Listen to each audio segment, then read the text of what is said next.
I think it's safe to say that all of us would like to live a better life. We all have one area that we feel we could do with improving, or we're struggling a little bit with our stress or anxiety levels, or just to cope with the day to day challenges that we come across.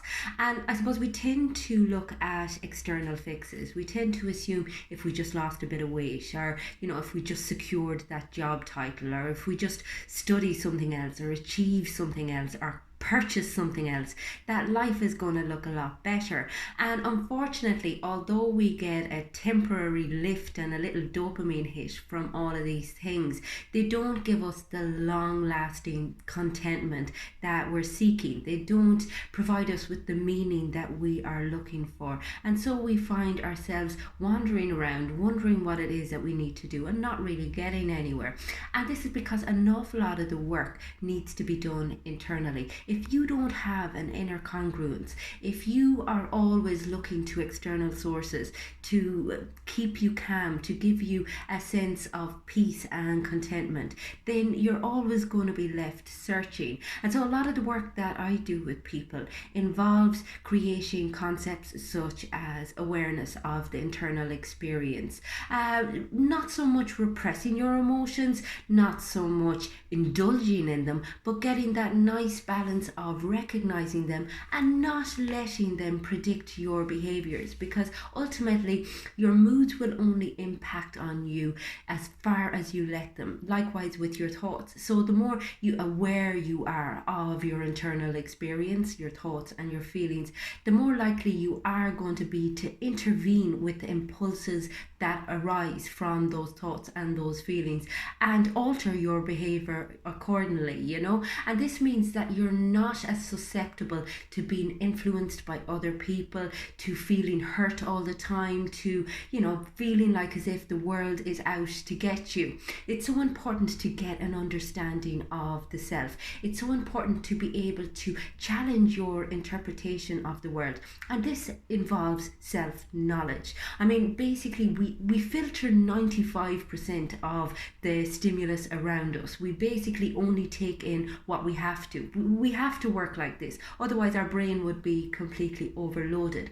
Likewise, we interpret things the way we are as opposed to the way things are.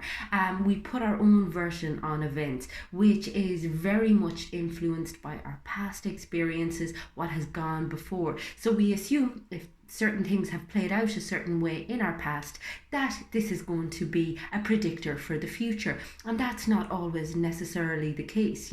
We have to understand that conditions are always different, that our interpretation of things isn't necessarily reflective of reality. And we really need to challenge that mindset all of the time, because our brain will automatically revert at every given opportunity to autopilot, basically just letting us make assumptions and expectations for the world around us, as opposed to being very clued into our reality.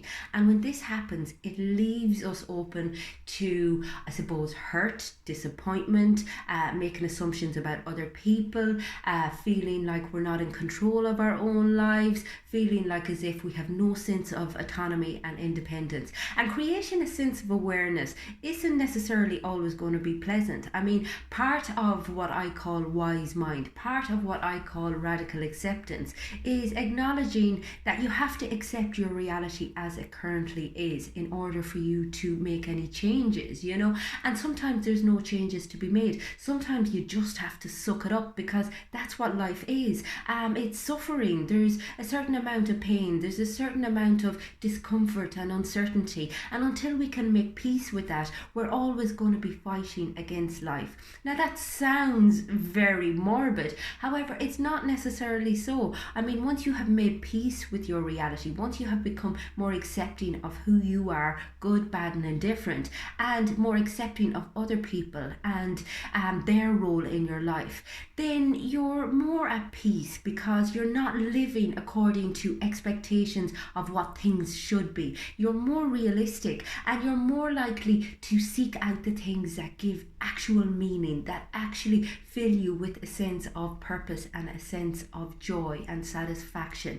And the funny thing is, the more you apply meaning in your life, the more you're going to enjoy it, the more you're going to experience a sense of fulfillment and of joy and of satisfaction. Likewise, if you're trying to make changes in your life, if you're hammering yourself and giving yourself all of these negative reasons why you need to be a different person, as opposed to finding acceptance for who you are and creating a sense of meaning as to why you should change, then you're never going to get where it is that you want to go, because you've already become your own worst enemy. And it's about realizing how harsh we can be on ourselves, how critical we are with ourselves, how judgmental we are of ourselves and of other people, and being able to challenge that as regularly as possible.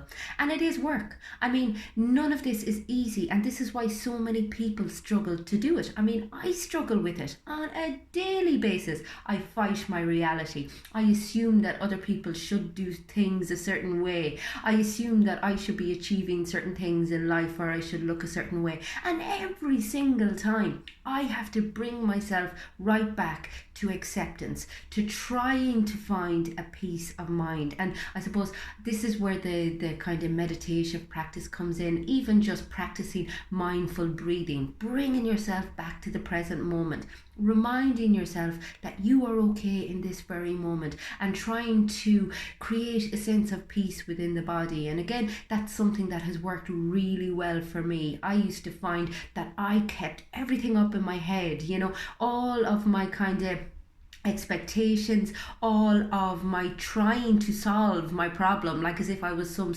problem to be solved, took place in the mind. And oftentimes it was in the body it needed to go to. So, by bringing things down into your heart, by learning how to switch on your intuition, by learning to get curious about yourself, what it is that drives you, what it is that scares you, what it is that means a lot to you, you will be more aligned with the life it is that you need to live, as opposed to, as I said, always living up in the head, always assuming that you need to do what other people expect from you, or always comparing yourself to whatever it is that you're looking at on your social media feed. It's bringing it right down to, okay, what gives me a sense of elation? What gives me a sense of joy? What gives me a sense of peace? What can I do to connect better with others? How can I seek out people who are following the same path that I am? And really bringing yourself back into your values, your core values and your core beliefs as regularly as possible. And this can be really difficult, because I think in the culture that we're in, we're dragged away from our core values from the offset. We're bombarded with, oh, you need to do this, and you need to be this, and you need to be in these type of relationships, and we lose complete sight of who we are. So as regularly as possible throughout your days, take a few minutes to breathe. Bring yourself back to a place of kindness and compassion. Ask yourself, where am I? What am I doing? And why am I doing it? And is this working towards the life it is that I want to live?